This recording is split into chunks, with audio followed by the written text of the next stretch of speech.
마음을 채우는 가톨릭 콘서트 쉼에 오신 것을 환영합니다. 안녕하십니까? 한창원 프란치스코입니다. 안녕하세요. 김슬의 멜라니아입니다. 슬슬 시원한 것들이 생각나는 계절인데요. 그렇습니다. 교수님, 강화도에 화문석 아세요? 그럼요. 왕골로 짠 돗자리잖아요. 여름에 거기 누워있으면요. 에어컨 없어도 보틀만하죠. 근데 화려한 화문석보다요. 아무 무늬가 없는 무문석이 더 비싸대요. 그래요? 왜 그럴까? 왠지 손이 많이 가는 화문석이 더 비쌀 것 같은데요? 화문석은 무늬를 짜 넣으면서 어떤 무늬가 나올까 기대를 하면서 짜는 사람이 신이 나는데요. 네. 무문석은 그저 무한 반복이잖아요. 그야말로 힘든 노동으로 느껴지기 때문이랍니다. 그러니까 재미가 있으면 힘도 덜 느껴진다는 거죠. 갑자기 이 시간 함께 하시는 분들은 어떨까 궁금해지는데요. 저희와 함께하는 시간 재미있으신 거죠? 그럼요. 자, 오늘도 무궁무진한 책 속의 즐거움을 안내해주기 위해 오신 분이 계신데요. 화면으로 먼저 만나보시죠. 1986년 생활성서사 편집 기자로 교계 출판사에 몸담은 후 35년이 훌쩍 넘는 시간 동안 오로지 한 길을 걸어온 송향숙 편집장. 지금까지 그녀의 손을 거쳐간 책들만 해도 셀 수 없을 정도라는데 말씀이 삶 안에 뿌리내려 참된 행복을 누리도록 돕는다는 글귀를 늘 생각하면서 전문가와 독자 사이를 통역하는 편집자의 역할에 충실하고자 노력하고 있는 그녀. 어려운 성경 공부책과 딱딱한 교리책도 그녀의 손을 거치면 말랑말랑 읽기 쉽게 변신한다. 책이 없는 삶은 생각해 본 적이 없다는 책생 책사. 송향숙 편집장을 만나보자. 네, 안녕하세요. 안녕하세요. 네, 어서 오세요. 네, 앞서 소개 화면을 함께 보니까 이 교계 출판사에 몸담으신 정말 오래되셨더라고요. 지금까지 편집장님 손을 거쳐간 책들도 꽤 많을 텐데 어림잡아 한 몇 권 정도 되실 것 같습니까? 제가 월간지도 좀 했고 단행본도 막 하고 해서 어림잡아서 한 500~600권 정도 되지 않을까 싶습니다. 어마어마합니다. 500~600권이요. 그래도 사실 편집장님 만든 책 중에서 그래도 특별하게 더 애착이 가는 책이 분명히 있을 것 같은 생각이 드는데요. 제가 제일 애착이 가는 것은 사실은 맨 낮은 거예요. 왜냐하면 제가 맨 낮은 거를 가장 오래 기억하고 있으니까. 네, 그럼 오늘 소개해 주실 책도 그렇게 애착이 가는 책 중에 한 권인가요? 네, 바로 가장 최근에 나온 책이 바로 이 책입니다. 유경천 주교님의 우리는 주님의 생태사도입니다.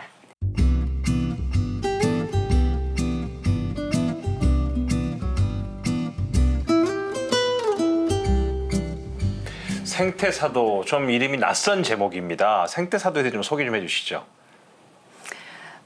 사도라고 하면 사실은 우리가 그 부활을 증거하는 사람들을 증거하기 위해서 파견된 사람이 사도인데요. 생태사도는 창조주 하느님이 우리에게 그 창조주의 질서에 따라서 이렇게 살아가도록 어떻게 보면 생태를 증거하기 위해서 파견된 사도라고 말할 수 있을 것 같아요. 원래 제목은 기후위기 시대의 가톨릭 사회 교리라는 제목으로 이제 하기로 했었었는데. 본래 제목이요? 네, 원래. 주교님 이제 원고를 이렇게 쭉 보다 보니까 그 주교님께서는 너무나 생태사도를 강조하고 계시는 거예요. 네. 처음부터 끝까지. 그래서 주교님께 전화로 여쭤봤어요.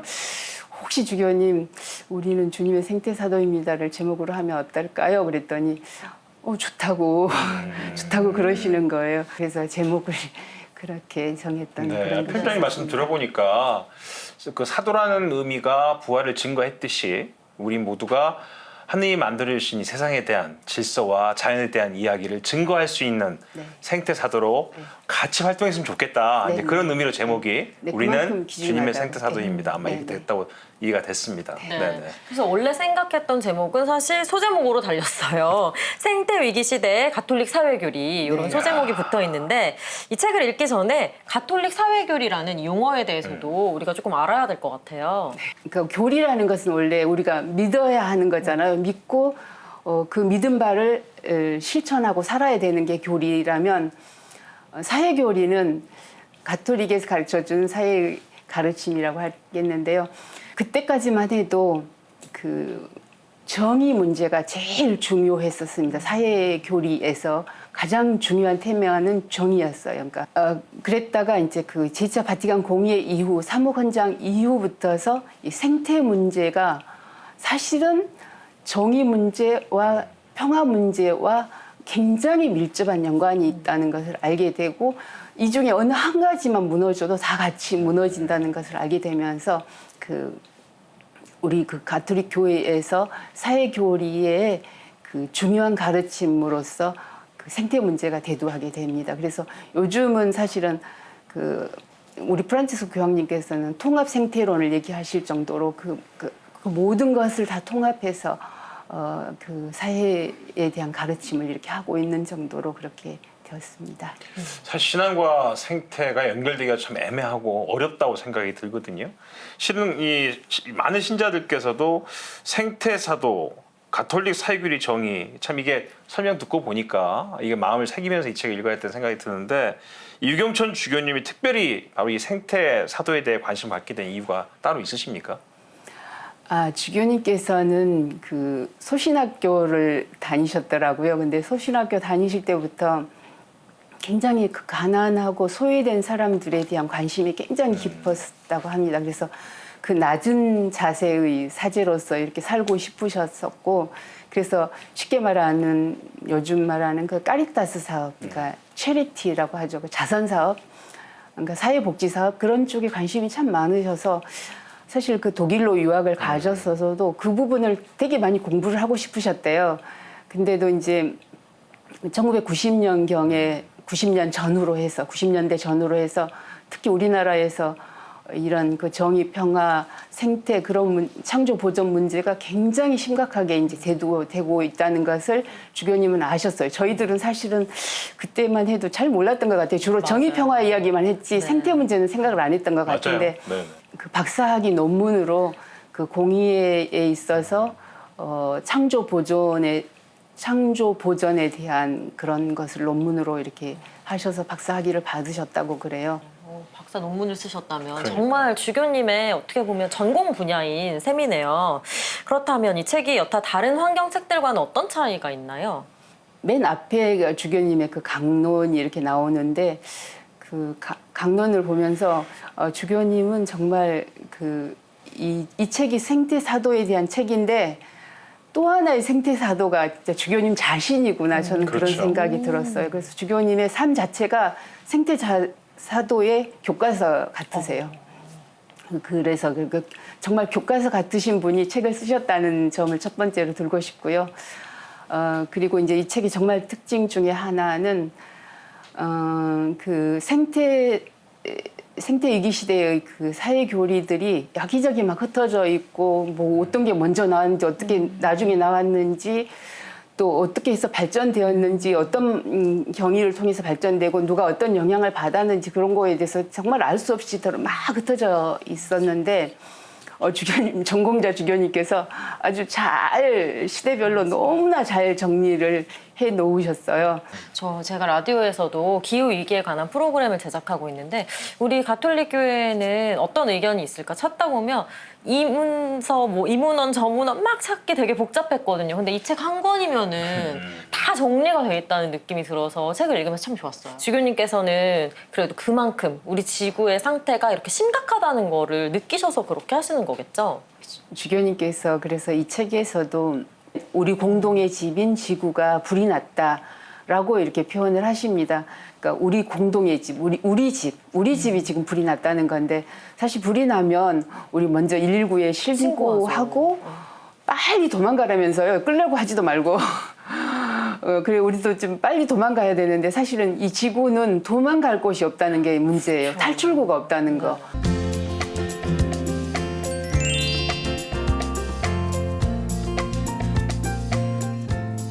자, 그럼 책 속으로 한 걸음 더 들어가 보겠습니다. 이 책 앞부분은 사실 주교님의 강론이 많은 부분을 차지하고 있습니다. 네.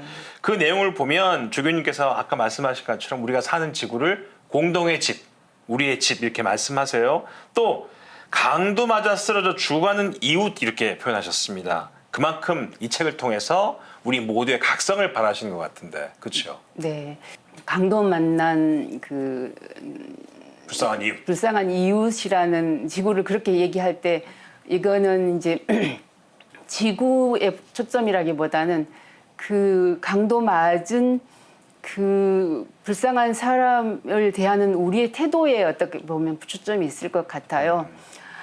예를 들면 저 같은 경우도 누가 정말 이 앞에 그 강도 맞은 사람이 저 앞에 있다고 생각하면 저는 그 사람을 도와줄 이유보다 도와주지 않아야 될 이유를 훨씬 더 많이 셀 수 있을 것 같아요. 그렇죠.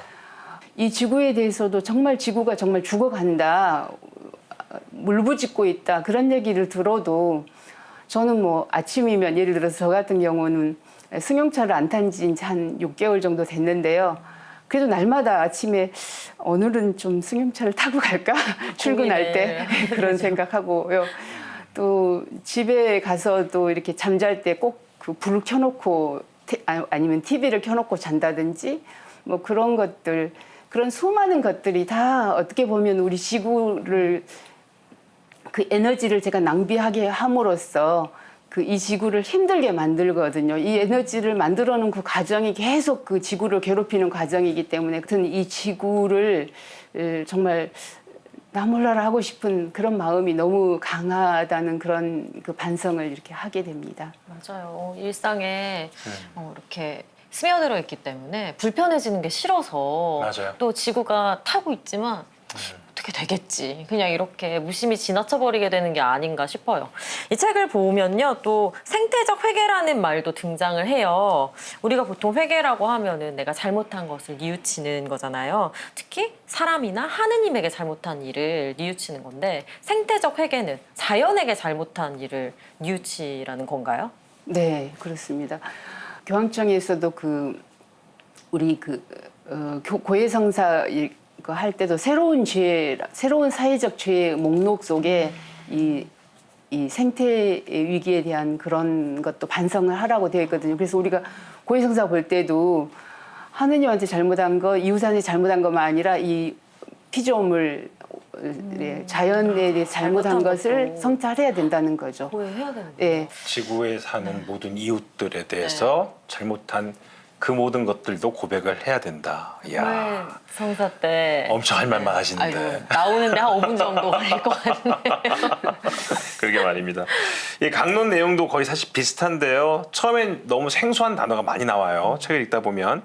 근데 자꾸 반복해서 읽다 보면 그 내용이 어떤 의미로 말씀하시는 거구나라고 이해가 되기 시작하는데 이렇게 주교님께서 여러 번에 걸쳐서 반복하시고 강조하시는 것 그 자체가 바로 지구가 이렇게 아프고 다 죽어가고 있는데 우리가 너무 무관심한 게 아닌가라는 거에 대한 걱정이라고 저는 생각이 드는데 편집장님께서 어떻게 생각하세요?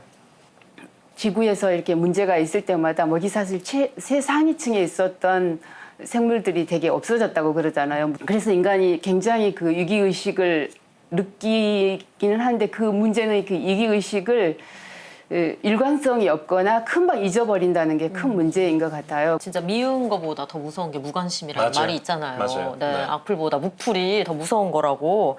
주교님의 강론을 반복해서 읽다 보면 정말 이대로 가만히 있어서 안 되겠다. 위기의식이 느껴져요. 그래서 또 눈여겨보게 되는 단체들이 있는데 이 책에 나오는 단체 중에 천주교 생태영성학교 그리고 하늘땅 물벗이 자주 등장합니다. 이 단체들은 주교님이 직접 지도하시는 단체인가요? 그 여러 그 위원회들이 있는데 그 중에 하나가 그 환경위원회가 있어요. 그 환경위원회에 속하는 단체들이 하는 일이 있어요. 그러니까 주교님의 업무 영역에 속하긴 하는데 그 실무자들이 아마 따로 있을 네, 거예요. 직접 지도하시는 건 직접 하시는 건 아니지만 아니고. 주교님의 영역에 속하는 단체라는 네, 그래서 거죠? 그들이 굉장히 중요한 사항이 있으시면 꼭 주교님 모셔다가 말씀 듣고 하고 이제 그러는 거죠. 사실 또 강론 읽으면서 보니까 참 처음 듣는 미사 이름들이 많이 등장합니다. 맞아요. 그래서 제가 이렇게 모르고 있었나 생각이 들 정도의 미사 이름이 등장하는데 가톨릭 기후 행동 미사라고도 있고요. 네. 피조물 피조물 보호를 위한 미사. 네. 이거 모두 주교님께서 직접 지으신 미사 제목인가요? 그 행동 미사 같은 경우는 그 전 세계 이 환경을 위해서 일하는, 그러니까 생태 분야에서 일하는 전 세계 단체들의 연합체이고 연합체이고. 그 뭐 미사라든지 어떤 액션은 전 세계적으로 이렇게 같이 이렇게 하는 그런 거. 함께 한다. 네. 예.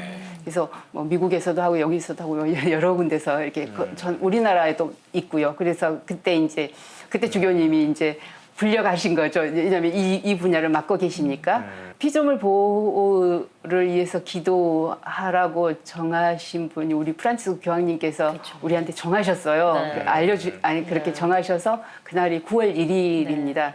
그러니까 9월 1일 날 피조물을 위해서 우리 모두 기도해야 되죠. 우리가 사실은.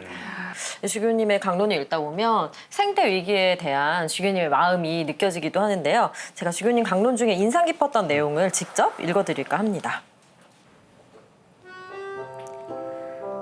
생태적 회개는 생태적 감수성을 회복하는 것과도 관련이 있습니다. 나 혼자서 사는 것이 아니라 나의 삶이 다른 사람들과 무관하지 않다는 사실에 눈뜨는 것을 말합니다. 나의 작은 선택이 다른 피조물들의 생존에 결정적인 결과를 가져올 수 있음을 깨닫는 것입니다. 그것은 만물 안에 현존하시는 하느님을 느낄 수 있는 영적인 감수성입니다. 우리가 먹는 음식, 숨 쉬는 공기, 마시는 물, 우리에게 평안과 쉼, 안정과 생기를 주는 숲과 자연의 소중함을 깨닫는 것입니다. 그것들이 그냥 우연히 있는 것이 아니라 하느님께서 그것들을 창조하시고 그들의 존재를 기뻐하시며 우리에게 맡겨주셨음을 느끼는 것입니다. 이러한 감수성이 우리 안에 자유롭게 작동하게 되면 우리가 얼마나 이기적으로 자신만을 생각하며 살고 있는지도 볼 수 있게 됩니다. 미래 세대의 삶은 고려할 필요도 없다고, 그냥 당장의 내 편리만 중요하다고 여기는 모습을 부끄러워하게 됩니다.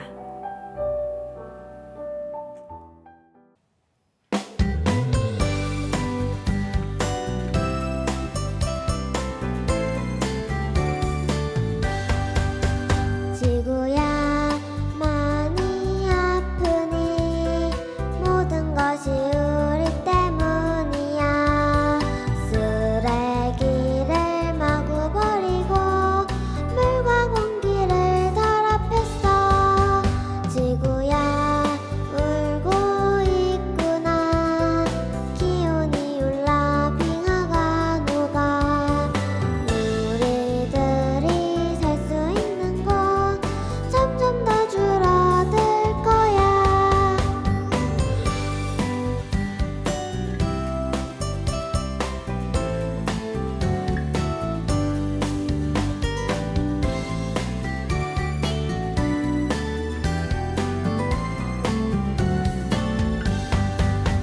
지구야 걱정하지 마. 우리가 널 꼭 치료해 줄게. 너를 지켜줄 수 있는 건 우리뿐이란 걸 알아. 지구야 아이들에게 파란 하늘을 보게 할 거야. 푸른 바다 하얀 눈 위에 꿈을 그리게 할 거야. 버리는 문화를 버려 새로운 습관을 길러. 지금 당장 뭐부터 할 수 있을까? 텀블러 시작해봐 이제.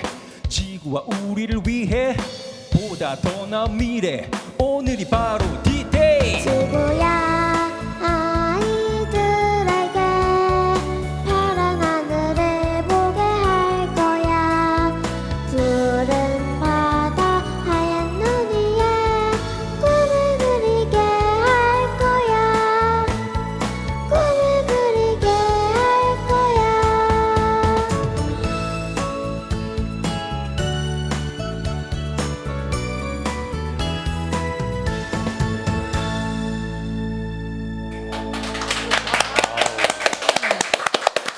우리가 노래 부르는 어린이 모습 보니까 너무 예쁘고요. 또 진짜 지구를 위해서 많은 고민도 해야 되겠다는 생각을 다시 한번 하게 됐습니다. 두 분이 가족 관계 같아요. 어떤 관계십니까? 네, 저희는 아빠와 딸입니다. 네. 네. 네. 우리 리아 양 아빠랑 함께 무대에서 노래 부르니까 기분이 어때요? 되게 재밌고 좋아요.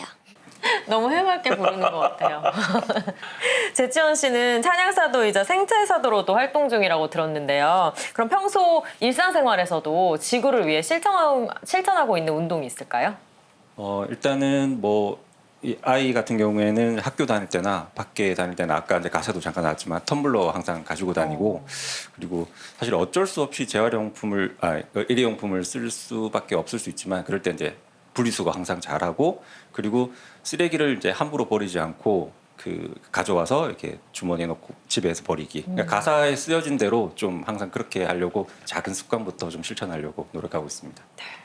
리아는 그렇게 노래를 부르면 그 가사의 내용이 본인이 생각하는 거 비슷하게 만들어져 가는 것 같은 생각이 들어요. 네. 지구가 울고 있다는 얘기하면서 빙하가 녹는다는 얘기를 들으니까 선생님 너무 기분이 똑같은 마음이 들어서 고맙습니다라는 생각이 들었습니다. 네. 자, 누구보다 아이가 이런 노래를 부르면서 큰 교육이 될 것 같다는 생각이 들거든요. 자, 재치원 씨와 딸 리아의 노래는 저희가 조금 있다가 또 듣겠습니다. 감사합니다. 고맙습니다. 네. 제가 사실 나름대로 이 기후위기와 환경에 되게 관심이 있다고 자부하고 있었는데 이 책을 읽으면서 모르는 게 더 많구나 맞아요. 네, 느꼈습니다. 생태위기에 대한 이 그리스도교의 책임 논쟁이 꽤나 뜨거웠더라고요. 어떤 내용인지 잠깐 소개해 주시죠.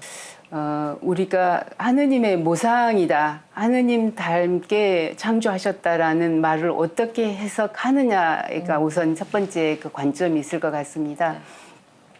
그래서 우리가 그 하느님의 모습이기 때문에 그 자연을 막 함부로 해도 된다고 생각하는 그런 경우가 있다면 또 다른 거는 하느님의 그 대리자로서 하느님께서 사물을 보듯이 그렇게 그 사물을 아끼고 이렇게 보는 그런 것으로 이해할 수도 있고요. 그러니까 우리가 하느님 모상이라는 것을 마치 복군처럼 행동해도 된다는 말로 이해하면 이제 그리스도교가 그 원인 제공을 한 것이고 그와 반대로 오히려 목자처럼 해야 된다 그러면 그건 그리스도가 안 하는 것이죠.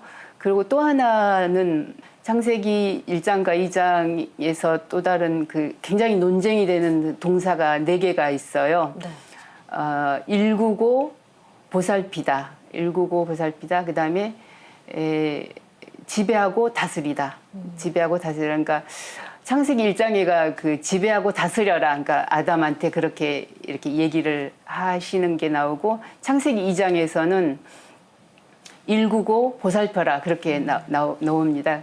그 그리스도교의 그 책임이 있다고 하는 주장하는 학자들은 바로 이런 면 때문에 이제 그리스도에게 책임이 있다. 그러니까 그 아까 하느님 모상 얘기와 그다음에 그 지금 그 특히 그 뭐 일구고 보살펴라 그리고 지배하고 다스려라 하는 그런 단어들과 함께 그 탈신화했기 때문에 이 모든 과학 발전이 이루어졌다. 자연을 파괴시키고 뭐 인간을 위해서 자연을 다 이렇게 뭐 착취하게 됐다. 그런 얘기를 이렇게 하게 됐습니다. 네, 이야기를 듣다 보니까 지난번에 함께 이야기 나눴던 책이죠. 과학과 신앙 사이가 생각나기도 합니다. 맞습니다. 그때 진짜. 과학과 신앙의 그 첨예한 대립에 대해 얘기를 나눴었는데 생태와 신앙도 비슷한 맥락의 문제가 아닐까 하는 생각이 들어요.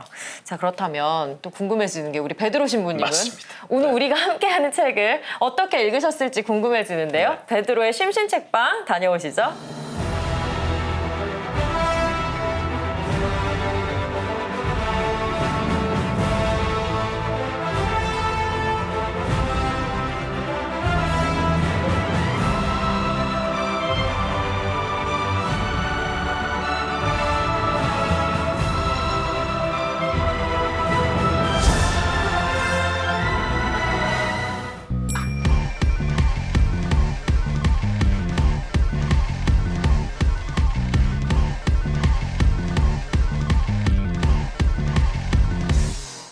지구의 상태가 위험하다는 얘기 많이 들으셨죠? 언제부턴가 북극의 빙하가 녹아내리고 있다는 뉴스, 꿀벌이 사라지고 있다는 뉴스, 수많은 사람들이 기후 이상으로 목숨을 잃고 있다는 뉴스가 다양한 매스컴을 통해 끊임없이 전해지고 있는데요. 너무 자주 들어서일까요? 아니면 나에게 직접적인 영향을 주지 않는다고 생각하기 때문일까요? 우리들은 우리가 살고 있는 지구의 상태에 대해 정말 제대로 모르고 있는 것 같습니다. 하지만 분명 이대로 가다간 더 이상 버틸 수 없는 상황이 오리라는 것이 각계 전문가들의 목소리인데요. 이런 현실 속에서 우리 그리스도인들은 어떤 마음가짐과 어떤 자세를 가져야 할까요? 오늘 함께할 책이 어쩌면 그 해답이 될 수도 있을 겁니다. 우리는 주님의 생태의 사도입니다는 지구에 사는 우리를 위협하는 생태 위기 시대에 생태 사도로 부름받은 우리가 알아야 할 것과 행동해야 할 바를 알려주는 책인데요. 기후 위기, 생태 위기 관련 가톨릭 사회 교리를 전반적으로 소개하고 각 문헌의 의미와 가치를 평가하며 우리 모두를 생태 사도로서의 삶으로 나아가도록 독려하고 있어 그동안 강 건너 불구경하듯 지구의 상태를 지켜봤던 사람이라 하더라도 자세를 바로 하고 정신을 똑바로 차리게 하는 그런 책입니다. 이 책의 저자인 서울대교구 사회사목 담당 유경촌 주교님은 우리는 주님의 생태 사도입니다에서 지금 우리의 상황은 지구라는 공동의 집에 불이 난 것과 같다고 비유하고 있는데요. 보통 집에 불이 나면 119에 신고하고 모든 수단을 동원해 불을 끄려 하지만 우리 힘으로 끌 수 없을 때는 재빨리 탈출해야 합니다. 하지만 지구라는 우리 공동의 집은 탈출할 곳이 없다는 게 문제이며 그래서 더 절박하고 더 시급하다고 강조합니다. 또한 유경촌 주교님은 우리 지구가 강도 맞아 쓰러져 죽어가는 이웃과도 같다고 비유하고 있는데요. 이 세상 그 무엇보다 시급하고 또 시급한 일이건만 중요성에서 있어서는 항상 뒤로 밀려 죽어가며 울부짖는 지구를 모른 척하고 있다고 목소리를 높입니다. 그렇다면 우리 그리스도인들에게 지구의 위기는 어떤 의미일까요? 세상은 환경 파괴의 위험성을 이야기하는데요.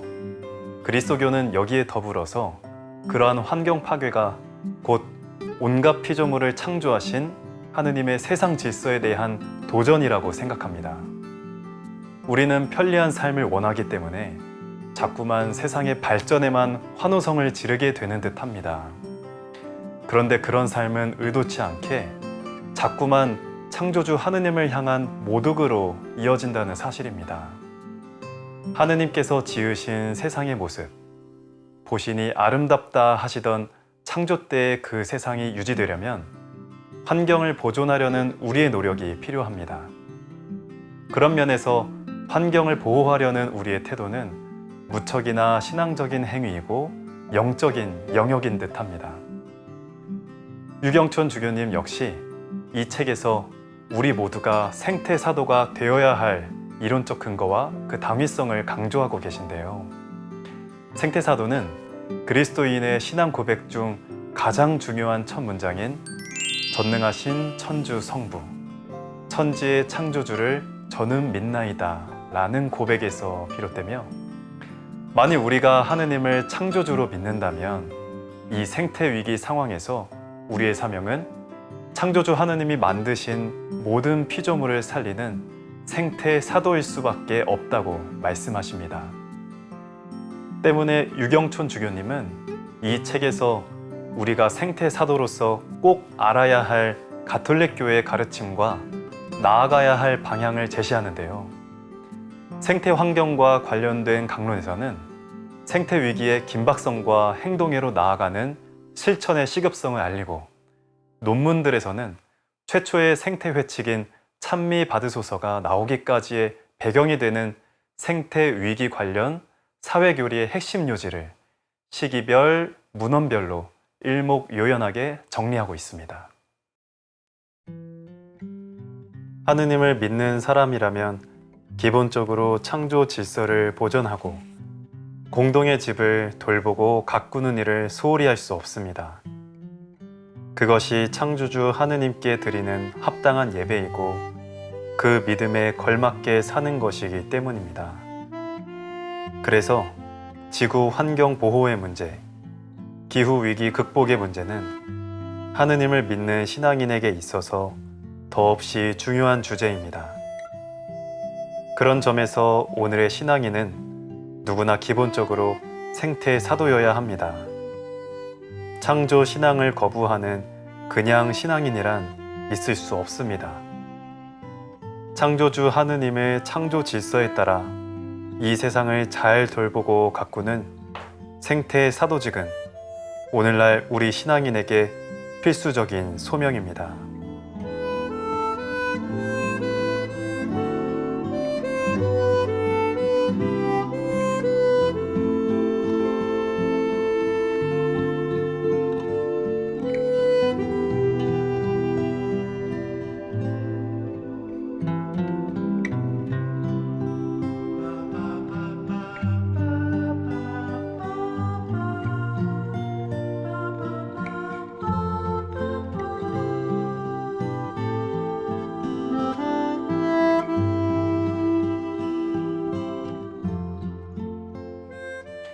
이 책을 읽다 보면 이런 논쟁도 있었나? 하고 고개가 갸웃거려지는 부분도 있습니다.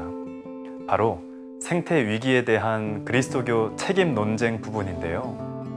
언뜻 와닿지 않는 분들을 위해 잠깐 소개를 드리자면 가톨릭 교회는 생명과 생태 문제에 있어서는 용기를 내어 세상을 향해 목소리를 내었습니다. 그리고 신자들은 작지만 꾸준한 실천으로 힘을 보태어 주셨죠. 하지만 가슴 아프게도 그리스도교는 지금의 생태 위기를 초래한 주범이라는 오명을 안기도 했습니다. 대체 무슨 뚱딴지 같은 소리냐고요?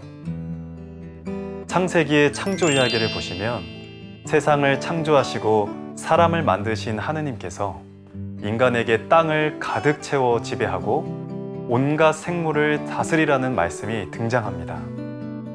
이렇게 인간 중심주의적인 사상으로 인해 자연에 대한 착취가 시작되었다고 보는 것이죠. 하지만 여기에 반론을 제기하는 학자들의 의견 역시 만만치 않았습니다. 그리스도교 이전 시기와 그리스도교의 영향권 밖에 있는 곳에서도 자연 파괴가 발생했다는 점, 창세기의 창조 이야기만이 아니라 창세기를 더 넓게 바라보면 자연 친화적인 시각이 드러난다는 점은 그리스도교 때문에 환경 파괴가 일어났다고 주장하기에는 그 근거가 빈약하고 모호하다는 것이었습니다. 하지만 위와 같은 반론들 가운데 제 마음에 가장 와닿았던 것은 바로 다음의 이야기였습니다. 그리스도교는 자연을 지혜롭게 관리하는 임무가 맡겨졌으나 그러한 정신에 부합하지 않으며 살아왔다는 점에서는 자유로울 수 없다는 것입니다. 이 말은 그리스도교가 환경 파괴의 주범이라고 말할 수는 없지만 그 책임을 통감하면서 이제는 그리스도교가 앞장서 환경을 아끼고 사랑하는 관리자의 직분을 제대로 실천하라고 재촉하는 것 같이 느껴졌습니다. 결국 이 논쟁의 결말은 세상을 지혜롭게 관리하는 신앙인으로 살아가야 한다는 것이 우리의 과제라는 것입니다. 하느님과 인간, 그리고 자연의 관계 사이에서 생긴 오해는 이제 멈추고 생태의 사도로 주어진 몫을 잘 챙기며 살아가야겠다고 다짐하게 됩니다. 이 책을 읽다 보면 또 하나 빼놓을 수 없는 내용이 있습니다. 바로 가톨릭 교회 최초 생태 회칙 찬미 받으소서인데요. 프란치스코 교황님이 즉위한 뒤 첫 회칙으로 제기한 것이 바로 환경 문제였습니다. 2015년 프란치스코 교황님이 찬미 받으소서라는 제목으로 발표한 회칙에는 6장 246항에 걸쳐 지구의 환경을 돌보는 문제가 상세히 언급되어 있는데요. 교황의 회칙에서 환경 문제를 다루기는 2000년 가톨릭 교회 역사상 처음 있는 일이라 전 세계인의 주목을 받기도 했었죠. 어느덧 찬미 받으소서 회칙이 발표된 지 장장 7년의 여정이 지나갔는데요. 유경촌 주교님의 책 우리는 주님의 생태 사도입니다는 바로 찬미 받으소서와 함께 꼭 읽어야 할 생태 필독서라고 할 수 있습니다.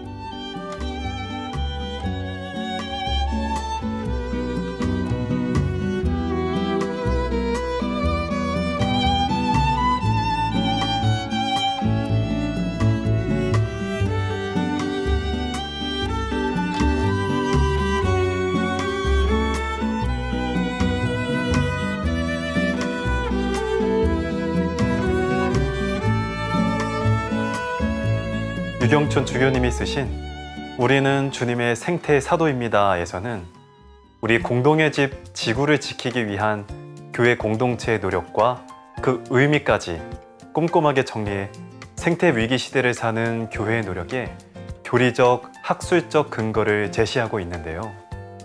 이 책을 읽고 나면 내가 무심히 하는 행동 하나하나, 생각 하나하나까지도 되돌아보게 됩니다. 때문에 혹시라도 지구의 환경 문제가 아직은 피부에 와닿지 않고 남의 일처럼 여겨졌던 분이라면 꼭 한번 읽어보시라고 권하고 싶습니다. 베드로의 쉼쉼 책방은 다음 시간에도 문 활짝 열어두고 여러분을 기다리고 있겠습니다. 베드로 신부님의 말씀은 항상 옳습니다. 네. 자, 오늘도 편안한 쉼쉼 책방 다녀왔고요. 이 책을 보니까 이 생태 위기에 관한 가톨릭 교회 인식이 역사적으로 어떻게 발전되었는지가 변천사가 다 정리되어 있는 책인데요. 자, 우리 교회가 이 생태에 대한 관심을 가지게 된 시작이 제2차 바티칸 공의회 때부터라고 되어 있습니다. 네. 제2차 바티칸 공의회 그 사목헌장이라고요. 사목헌장이 그때 우리 그리스도교의 인간 간 사회 간 그런 것들을 모두 정리한 그런 책인데 그때만 해도 근데 아직은 그 기초만 되어 있지 생태 위기에 대한 본격적으로 들어가진 않았습니다. 그러나 그 기초가 그때 되기 시작하기 때문에 그때를 시작으로. 네. 네. 그리고 또 눈에 띄는 교회 문헌이 바오로 6세 교황의 담화문인데요. 바오로 6세 교황님께서는 선진국의 낭비뿐만 아니라 또 개도국의 가난도 심각한 환경 파괴 요인이라고 지적하셨죠. 선진국에서는 정말 편리하고 즐겁게 자기 만족을 위해서 살기 위해서 계속 자원들을 낭비하고 자기 나라에서 모자라면 또 개도국에서까지 이렇게 사들이기까지 해서 그렇게 자기네들의 그 점점 더 많은 그 낭비를 하게 되고요. 개도국에서는 가난하다 보니까 자기네 환경 파기나 그런 것들은 관심 없이 계속 그 선진국에다가 이렇게 재주면서 그래서 또 환경 파기가 된다고 요한 바오로 2세께서 이렇게 말씀하셨다고 책에 이렇게 나와 있어요. 또 그 요한 바오로 2세 교황님께서 환경이라는 메시지를 평화로 연결시키기도 하셨습니다. 전쟁이 일어나면 지금 우리 우크라이나에서도 전쟁이 일어나서 정말 굉장한 문제가 맞아요. 있는 것처럼 그렇죠. 네. 전쟁이 일어나면은 생태 파기는 뭐 기본이 되기 때문에 그 얘기를 맨 먼저 이렇게 꼽아 주셨다고 책에서 얘기를 하고 있죠. 네. 이런 우리 교회의 생태 위기에 대한 관심이 프란치스코 교황님까지 쭉 이제 이어지고 있는데요. 그래서 2015년에 발표하셨죠. 찬미 받으소서. 회칙을 아마 이 시청자분들도 들어는 보셨을 텐데 잘 모르는 분들도 많으실 것 같아서 이 회칙에 대해서 조금 소개해 주실 수 있을까요? 찬미 받으소서는 프란치스코 교황님께서 직접 기획하시고 집필하시고 그런 것들에 계속 관여하신 그런 첫 번째 사회칙이라고 합니다. 그리고 이것은 회칙이기 때문에 사실은 회칙은 우리 뭐 무슨 회의 회칙이 아니라 돌려본다는 뜻이에요. 옛날에는 책이 없어서 한 사람이 보고 이렇게 계속 돌려본 것처럼 이 회칙이라는 것은 교황님의 문헌 중에서 가장 중요하고 그래서 누구나 읽어야 되는 그런 것이기도 합니다. 네, 이 프로그램을 함께하고 있는 우리는 어쩌면 또 아직도 지구의 위기를 실감하지 못하고 있는 게 아닌가 하는 생각도 드는데요. 마지막으로 우리 신앙인으로서 생태 사도직을 성실히 수행하기 위해서 우리가 어떻게 하면 좋을까요? 전 딱 한마디로 말씀드릴게요. 이 책 읽으십시오. 이 책을 읽으면 다 됩니다. 네. 우리는 주님의 생태 사도입니다. 이 책 안에서 네. 신자들이 우리가 지구를 위해서 뭘 할 것인가를 한 번 더 고민할 수 있는 시간이 되기를 바란다는 편집장님의 말씀이셨습니다. 근데 지금까지 송향숙 편집장님과 함께 유경춘 주교님의 책이었죠. 우리는 주님의 생태 사도입니다. 함께 얘기 나눠봤습니다. 오늘 감사합니다. 고맙습니다. 고맙습니다. 가끔씩 매스컴에서 기후위기에 대한 얘기를 들으면 그저 막연히 걱정만 됐었는데 이제 그냥 걱정만 하고 있어서 정말 안 될 것 같다는 생각이 듭니다. 그렇죠. 네, 마음을 모으고요. 실천에 옮기는 삶, 바로 신앙인의 모습이겠죠. 네, 끝으로 한창원 교수님이 읽어드리는 우리는 주님의 생태사도입니다 한 구절과 생활성가 가수 제치원 암브로시오와 그의 딸 제리아 안나가 함께 부르는 노래 전해드리면서 저희는 여기서 인사드리겠습니다. 오늘도 함께해 주신 여러분들 고맙습니다.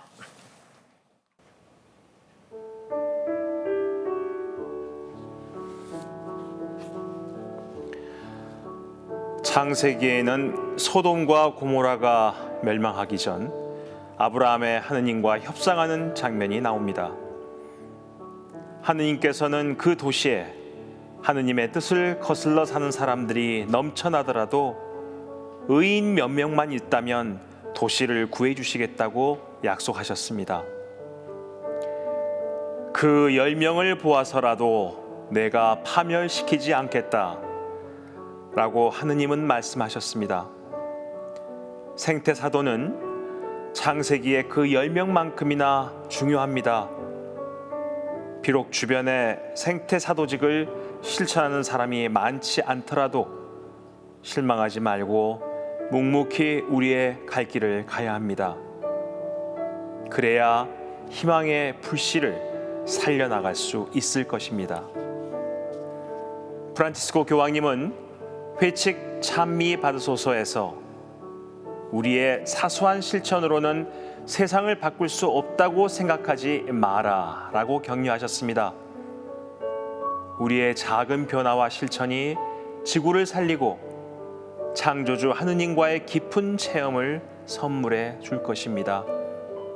이 시대의 모든 생태 사도들에게 창조주 하느님께서 인내와 용기, 은총을 가득히 내려주시길 빕니다.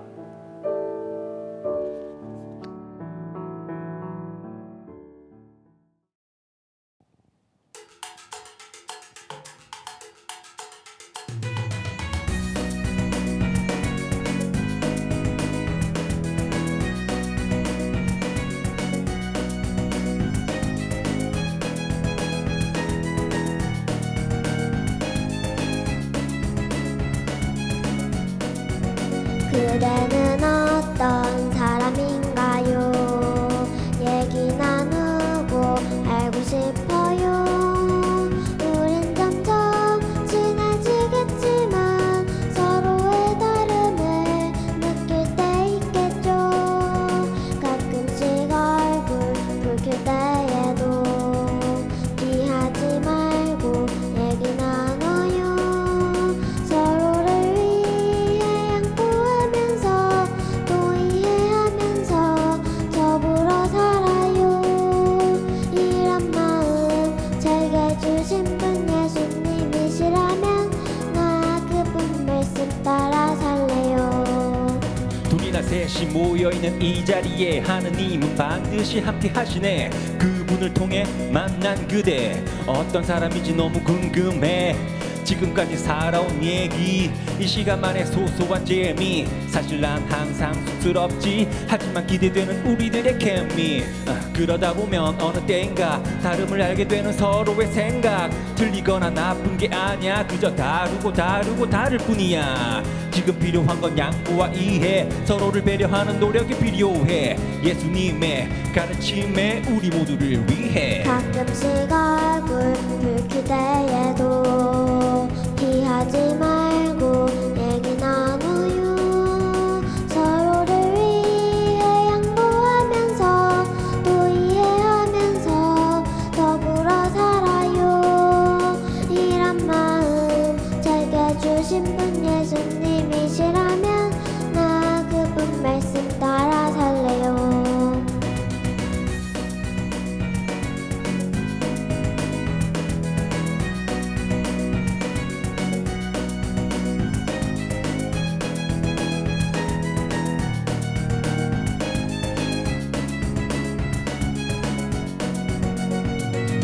어둠에 헤매일 때 예수님이시라면 고통에 넘어질 때 예수님이시라면 다툼이 있을 때 예수님이시라면 모두가 욕할 때 예수님이시라면 이럴 때 어떻게 하셨을까? 과연 예수님이시라면 어떠한 결정을 내렸을까? 사람과의 관계, 불의가 만연해진 사회, 대체 이 세상은 어떻게 나는 견디어 살아가야 해? 예수님이시라면 나에게 뭐라고 하셨을까? 어떻게 살아가라 하셨을까? 우리에게 무슨 말을 하셨을까? 두려워 말라고 하셨어요. 힘을 내라고 말씀하셨죠.